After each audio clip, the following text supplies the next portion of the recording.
नमस्कार दोस्तों, मैं हूँ तृप्ति। दोस्तों, आज आपके सामने प्रस्तुत है मुंशी प्रेमचंद जी के कथा संग्रह मानसरोवर एक में प्रकाशित एक अविस्मरणीय कहानी, पूस की रात। हल्कू ने आकर स्त्री से कहा, सहना आया है, लाओ जो रुपए रखे हैं उसे दे दूं, किसी तरह गला तो छूटे। मुन्नी झाड़ू लगा रही थी, पीछे फिरकर बोली, 3 ही तो रुपए हैं, दे दोगे तो कम्बल कहाँ से आवेगा? माघ पूस की रात हार में कैसे कटेगी? उसे कह दो फसल पर दे देंगे, अभी नहीं। हल्कू एक क्षण अनिश्चित दशा में खड़ा रहा। पूस सिर पर आ गया। कम्बल के बिना हार में वह किसी तरह नहीं जा सकता, मगर सहना मानेगा नहीं। घुड़कियां जमावेगा, गालियां देगा। बला से जाड़ों में मरेंगे, बला तो सिर से टल जाएगी। यह सोचता हुआ वह अपना भारी भरकम डील लिए हुए, जो उसके नाम को झूठ सिद्ध करता था, स्त्री के समीप आ गया और खुशामद करके बोला, ला दे दे, गला तो छूटे, कम्बल के लिए कोई दूसरा उपाय सोचूंगा।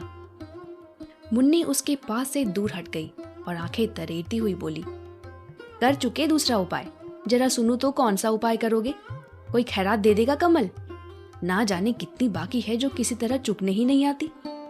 मैं कहती हूँ तुम क्यों नहीं खेती छोड़ देते, मर मर कर काम करो, उपज हो तो बाकी दे दो। चलो छुट्टी हुई, बाकी चुकाने के लिए ही तो हमारा जन्म हुआ है। पेट के लिए मजूरी करो, ऐसी खेती से बाज आए। मैं रुपए ना दूंगी ना दूंगी। हल्कू उदास होकर बोला, तो क्या गाली खाऊं? मुन्नी ने तड़प कर कहा, गाली क्यों देगा, क्या उसका राज है? मगर यह कहने के साथ ही उसकी तनी हुई भौहें ढीली पड़ गई। हल्कू के उस वाक्य में जो कठोर सत्य था, वह मानो एक भीषण जंतु की भांति उसे घूर रहा था। उसने जाकर आले पर से रुपए निकाले और लाकर हल्कू के हाथ पर रख दिए। फिर बोली, तुम छोड़ दो अब की से खेती, मजूरी में सुख से एक रोटी तो खाने को मिलेगी, किसी की धौंस तो न रहेगी। अच्छी खेती है, मजूरी करके लाओ, वह भी उसी में झोंक दो, उस पर धौंस। हल्कू ने रुपए लिए और इस तरह बाहर चला मानो अपना हृदय निकाल कर देने जा रहा हो। उसने मजूरी से एक एक पैसा काट कपट कर 3 रुपए कम्बल के लिए जमा किए थे। वह आज निकले जा रहे थे। एक एक पग के साथ उसका मस्तक अपनी दीनता के भार से दबा जा रहा था। पूस की अंधेरी रात, आकाश पर तारे भी ठिठुरते हुए मालूम होते थे। हल्कू अपने खेत के किनारे ऊख के पत्तों की एक छतरी के नीचे बांस के खटोले पर अपने पुराने गाढ़े की चादर ओढ़े बड़ा कांप रहा था। खाट के नीचे उसका संगी कुत्ता जबरा पेट में मुंह डाले सर्दी से कूं कूं कर रहा था। 2 में से एक को भी नींद न आती थी। हल्कू ने घुटनियों को गर्दन में चिपकाते हुए कहा, क्यों जबरा, जाड़ा लगता है? कहता तो था घर में पुआल पर लेट रहा, तो यहाँ क्या लेने आए थे? अब खाओ ठंड, मैं क्या करूं? जानते थे मैं यहाँ हलवा पूड़ी खाने आ रहा हूँ, दौड़े दौड़े आगे आगे चले आए। अब रो नानी के नाम को। जबरा ने पड़े पड़े दुम हिलाई और अपनी कूं कूं को दीर्घ बनाता हुआ एक जम्हाई लेकर चुप हो गया। उसकी श्वान बुद्धि ने शायद ताड़ लिया, स्वामी को मेरी कूं कूं से नींद नहीं आ रही है।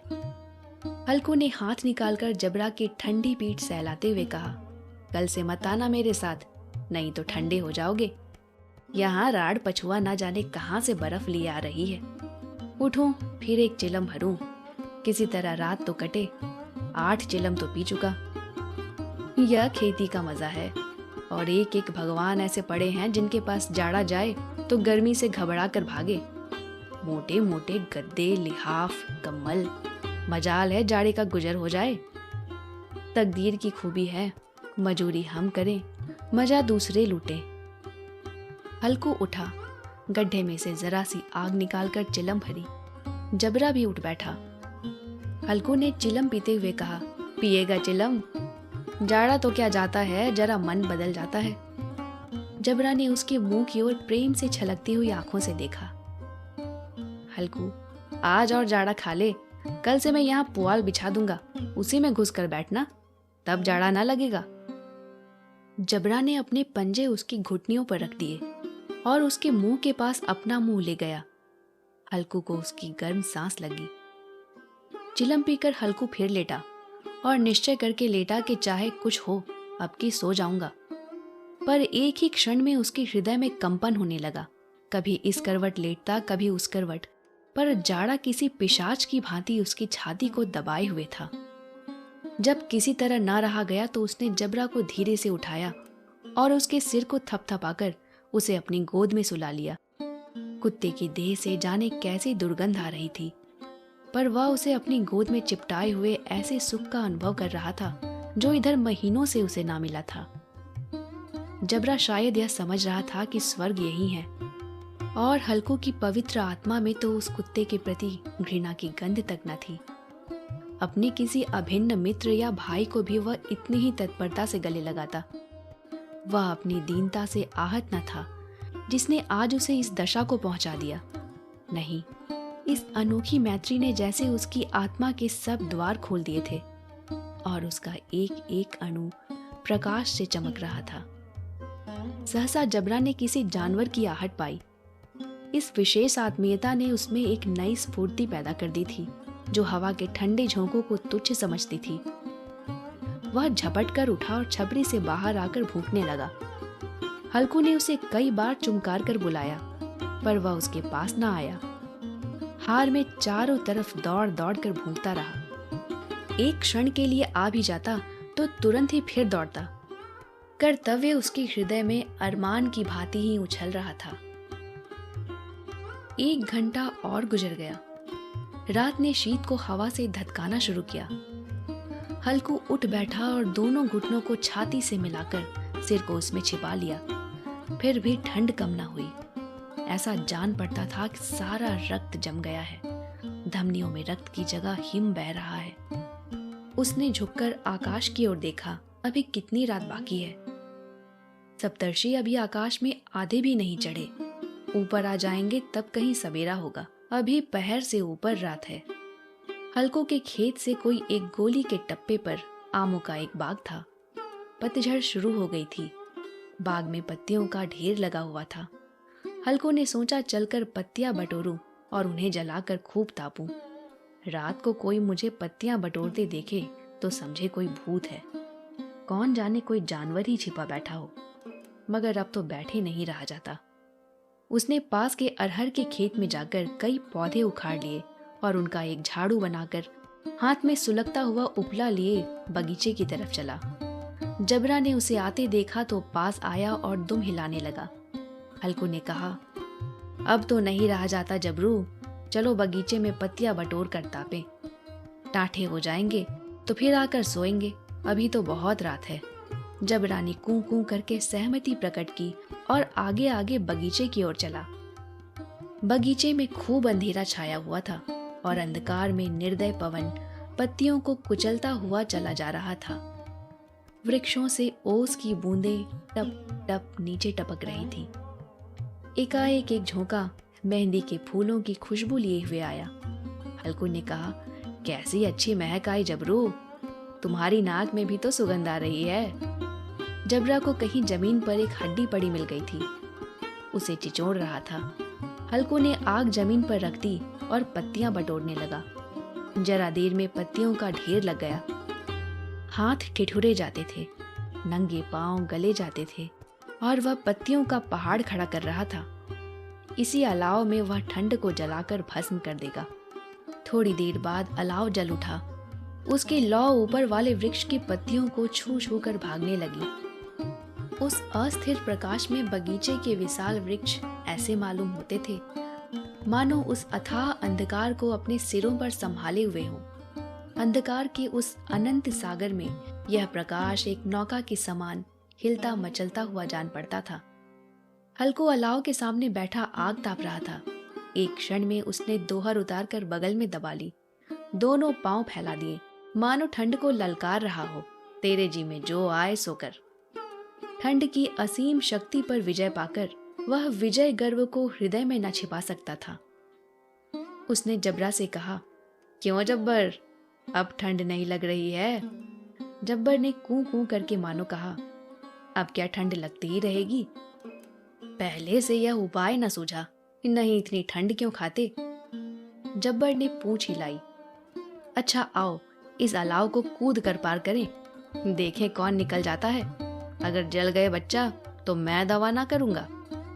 जब्बर ने उस अग्नि राशि की ओर कातर नेत्रों से देखा। मुन्नी से कल कहना देना, नहीं तो लड़ाई करेगी। यह कहता हुआ वह उछला और उस अलाव के ऊपर से साफ निकल गया। पैरों में जरा सी लपट लगी, पर वह कोई बात न थी। जबरा आग के गिर्द घूमकर उसके पास आ खड़ा हुआ। हल्कू ने कहा, चलो चलो, इसकी सही नहीं, ऊपर से कूद कर आओ। वह फिर कूदा और अलाव के इस पार आ गया। पत्तियां जल चुकी थी। बगीचे में फिर अंधेरा छा गया था। राख के नीचे कुछ कुछ आग बाकी थी, जो हवा का झोंका आ जाने पर जरा जाग उठती थी, पर एक क्षण में फिर आंखें बंद कर लेती थी। हल्कू ने फिर चादर ओढ़ ली और गर्म राख के पास बैठा हुआ एक गीत गुनगुनाने लगा। उसके बदन में गर्मी आ गई थी, पर ज्यों-ज्यों शीत बढ़ती जाती थी, उसे आलस से दबाए लेता था। जबरा जोर से भौंक कर खेत की ओर भागा। हल्को को ऐसा मालूम हुआ कि जानवरों का एक झुंड खेत में आया है। शायद नीलगायों का झुंड था। उनके कूदने दौड़ने की आवाजें साफ कान में आ रही थी। फिर ऐसा मालूम हुआ कि खेत में चर रही हैं। उनके चबाने की आवाज चर चर सुनाई देने लगी। उसने दिल में कहा, नहीं, जबरा के होते कोई जानवर खेत में नहीं आ सकता, नोच ही डाले। मुझे भ्रम हो रहा है। कहाँ, अब तो कुछ नहीं सुनाई देता। मुझे भी कैसा धोखा हुआ। उसने जोर से आवाज लगाई, जबरा, जबरा। जबरा भूखता रहा, उसके पास ना आया। फिर खेत के चरे जाने की आहट मिली। अब वह अपने को धोखा न दे सका। उसे अपनी जगह से हिलना जहर लग रहा था। कैसा दंदाया हुआ था। इस जाड़े पाले में खेत में जाना, जानवरों के पीछे दौड़ना असह्य जान पड़ा। वह अपनी जगह से ना हिला। उसने जोर से आवाज लगाई, लिहो, लिहो, लिहो। जबरा फिर भूख उठा। जानवर खेत चर रहे थे। फसल तैयार है, कैसी अच्छी खेती थी, पर ये दुष्ट जानवर उसका सर्वनाश किए डालते हैं। हल्कू पक्का इरादा करके उठा और 2-3 कदम चला, पर एकाएक हवा का ऐसा ठंडा चुभने वाला बिच्छू के डंक का सा झोंका लगा कि वह फिर बुझते हुए अलाव के पास आ बैठा और राख को कुरेद कर अपनी ठंडी देह को गरमाने लगा। जबरा अपना गला फाड़ डालता था, नीलगाय खेत का सफाया किए डालती थी और हल्कू गर्म राख के पास शांत बैठा हुआ था। अकर्मण्यता ने रस्सियों की भांति उसे चारों तरफ से जकड़ रखा था। उसी राख के पास गर्म जमीन पर वह चादर ओढ़कर सो गया। सवेरे जब उसकी नींद खुली, तब चारों तरफ धूप फैल गई थी और मुन्नी कह रही थी, क्या आज सोते ही रहोगे?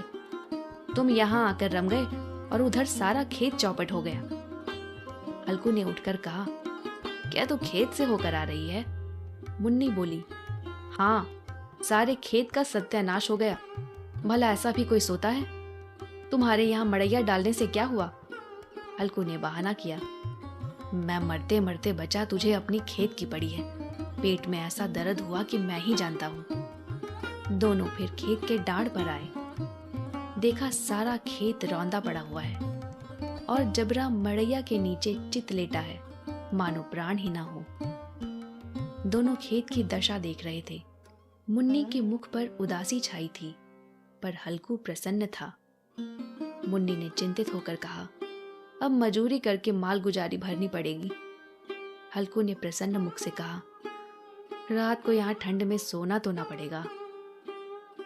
समाप्त। दोस्तों, अगर आपको ये कहानी पसंद आई तो इसे लाइक और शेयर करना ना भूलें। अगर अब तक आपने इस चैनल को सब्सक्राइब नहीं किया तो प्लीज सब्सक्राइब कीजिए।